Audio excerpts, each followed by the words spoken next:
രാഷ്ട്രീയ ഭിന്നതകൾ മറന്ന് സ്ഥാനാർത്ഥികളും അവരുടെ പോളിംഗ് ഏജന്റുമാരും ചേർന്ന് ഗ്രൂപ്പ് ഫോട്ടോയ്ക്ക് പോസ്റ്റ് ചെയ്തത് കൗതുകമായി. കൊടകര പഞ്ചായത്തിലെ വാർഡ് 15 ശക്തിനഗറിലെ സ്ഥാനാർത്ഥികളും പോളിംഗ് ഏജന്റുമാരുമാണ് വോട്ടെടുപ്പിന് ശേഷം പോളിംഗ് കേന്ദ്രമായ കൊടകര GLP സ്കൂൾ അങ്കണത്തിൽ ഒരുമിച്ചുകൂടിയത്.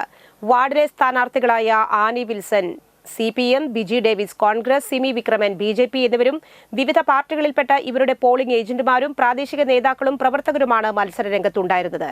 ചേരിതിരിഞ്ഞ പോരാട്ടം മറന്ന് ഇവർ ഒത്തുകൂടി. തെരഞ്ഞെടുപ്പിൽ മാത്രമേ മത്സരമുള്ളൂവെന്നും അത് കഴിഞ്ഞാൽ ശക്തിനഗറിലെ ജനങ്ങൾ ഒറ്റക്കെട്ടാണെന്നും ഇവർ പറഞ്ഞു. ഈ പഞ്ചായത്ത് തെരഞ്ഞെടുപ്പിൽ ആര് ജയിക്കും ആര് തോൽക്കുന്നില്ല.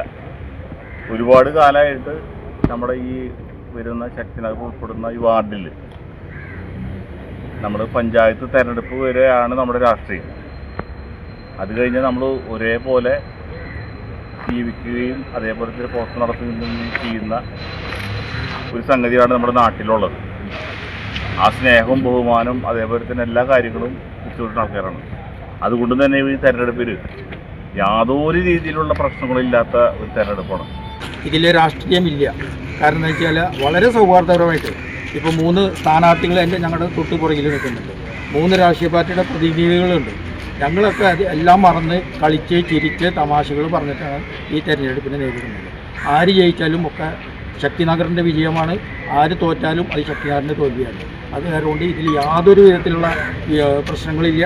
എല്ലാവരും ഒത്തൊരുമിച്ച് എല്ലാവരും മാതൃകാപരമായി ഈ സൗഹാർദ്ദം തെരഞ്ഞെടുപ്പ് പ്രചരണ രംഗത്തും നിലനിർത്താൻ കഴിഞ്ഞതുകൊണ്ടാണ് ഒരു വാക്കുതർക്കം പോലും ഉണ്ടാകാതെ ഇതുവരെയുള്ള തെരഞ്ഞെടുപ്പ് പ്രവർത്തനങ്ങൾ നടന്നതെന്ന് ഇവർ കൂട്ടിച്ചേർത്തു.